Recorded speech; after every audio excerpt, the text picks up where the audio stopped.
Hi everyone, this is Matthew Breuer here. I'm an associate marriage and family therapist in downtown San Francisco, currently accepting clients, so please feel free to contact me if you are looking for a therapist.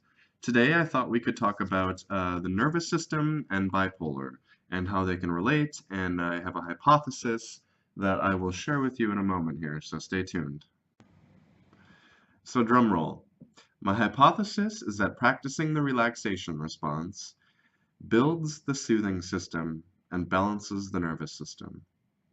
So the reason that we want to do this is that oftentimes in states of extreme stress, psychological arousal, etc., our nervous system can become overstimulated and our capacity, our resiliency can kind of shrink. Most people in Western society, through the allostatic load, the constant stimulus and stressors of everyday life, their nervous system is kind of fried.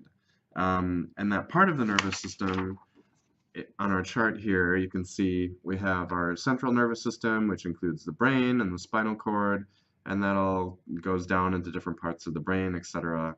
We also have our peripheral nervous system over on this side here, and we're looking at the autonomic nervous system, and in particular, the components of the sympathetic and the parasympathetic. So the sympathetic nervous system is our fight or flight, arousal, like activated nervous system. And our parasympathetic is more of the relaxation response, and it can also be summarized as rest and digest. I have another chart kind of talking about that, and again, I will link to this in the comments. Maybe starting with the sympathetic nervous system, you can see that it, correlates to different nerve centers throughout the body, and when that gets activated, different things happen. When we're stressed out, our pupils dilate, get bigger, our mouth gets dry. That's why when you're trying to give a speech and you're all overstimulated, you get a dry mouth. Your heartbeat increases, just like with an anxiety or panic attack. Your airways, oddly enough, can relax so you can get more oxygen in case you need to run. Your stomach stops digesting. It's not as essential right now. Different things happen with your gallbladder. Of course, your intestines, along with your stomach, are inhibited. And then epinephrine and norepinephrine, or adrenaline and noradrenaline, are stimulated as one of the kind of fight or flight hormones, along with cortisol, probably. And your bladder can relax a little bit. So that might be why when somebody is super overstimulated, they might wet themselves. I suppose that could make sense. And then kind of going right down to the sexual response and lower part of our body and spinal column and all of that. The sympathetic nervous system promotes ejaculation and vaginal contraction, which are kind of a little bit more of an active, process there. Now, in contrast, we often don't spend as much time in the parasympathetic nervous system.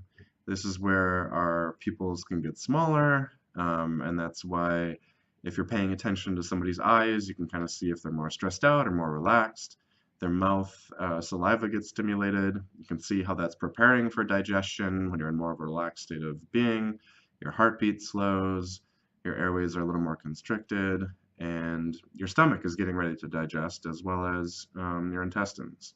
The bladder can contract, and this parasympathetic nervous system is also activated when it promotes an erection of the genitals. That's why sometimes in performance anxiety, if you're a little too stressed out, you're not able to get an erection. So if you're having trouble maintaining an erection, I do contend to practice some breathing techniques, which kind of activates the relaxation response, can help promote an erection. So, tying this back into bipolar, I contend that our sympathetic nervous system during mania gets overstimulated, and then our body, as a protective mechanism to restore homeostasis, kind of shuts that down, and then we can go into depression. And I think that depression is not so much an activation of the parasympathetic nervous system of resting and digesting, but just like an overall shutdown of the body to kind of conserve energy. And so if we can build our capacity to be relaxed, we can help balance out this fight or flight response. And the more we're able to go back and forth, kind of pendulate between these, it's the same thing that we try to do with trauma work and build our capacity like a rubber band in order to deal with stress or to come back and relax. And so much of our modern day problems come about because we're constantly in this stress state of being, and we don't get the chance to kind of rest. So please do take a breath and rest. Now, to give you a little bit more of a bio lesson and anatomy, we can kind of see here, all the very specialized nerves that go throughout the body. And I just want to point out this interesting idea for you to consider, that there might be something to the chakra system with the different nerve plexes or plexus at these different areas, kind of numbered all along the spine. And that a healthy flow of chi, of prana, of nervous electrical energy can help balance out the body. So just something to consider if you're kind of into holistic, alternative approaches to energy. Yeah. Now, along with this, maybe just to give a little bit of an idea about the relaxation response, that is often what happens in mindful breathing, in meditation, and just kind of calming down the body, paying attention to the heartbeat or the breath. And so doing that as a regular exercise, as a habit, can strengthen that part of your nervous system. And Paul Gilbert proposes this evolutionary model of human beings, that we switch between these different systems to manage our emotion. And he points out 3 different ones, and they're each associated with different brain regions as well as different brain chemistry. And his contention is that distress is caused by an imbalance between these systems, and this can often be associated with the underdevelopment of the soothing system. So his chart here has these 3 different systems that we go back and forth between for different stress management. So often we can be in this threat system, that we're detecting threats and protecting ourselves. Better safe than sorry is kind of our evolutionary survival model. This is often the brain region correlated with that is the amygdala. It's where we can detect threats. And again, we see that adrenaline and the cortisol. That matches up with the sympathetic nervous system. Our feelings in this state of being can often be anxiety, anger, and disgust.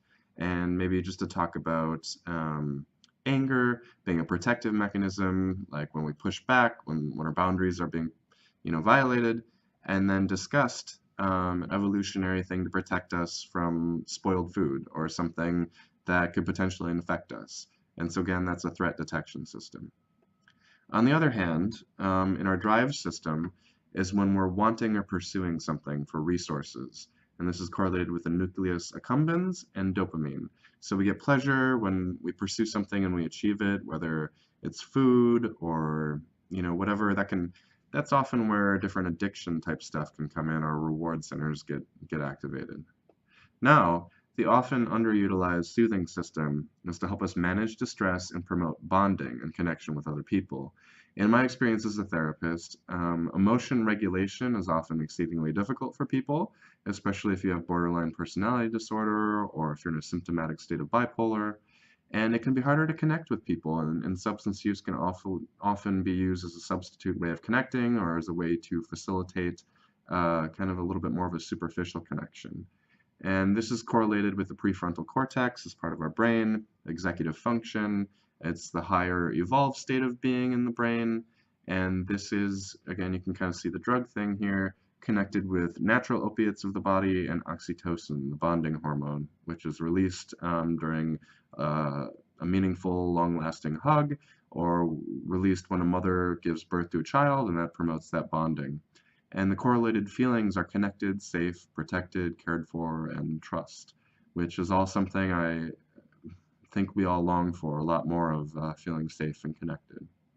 So, if people with bipolar in particular, and everyone in general, can help build their soothing system through the relaxation response and tap into their parasympathetic nervous system, I contend that overall health can be improved, our enjoyment of life is increased, and we will much better be able to surf and navigate the waves of the ups and downs of bipolar. So please do take a breath, rest, relax, enjoy your food, pay attention to your heartbeat, and make the most of life. Take care.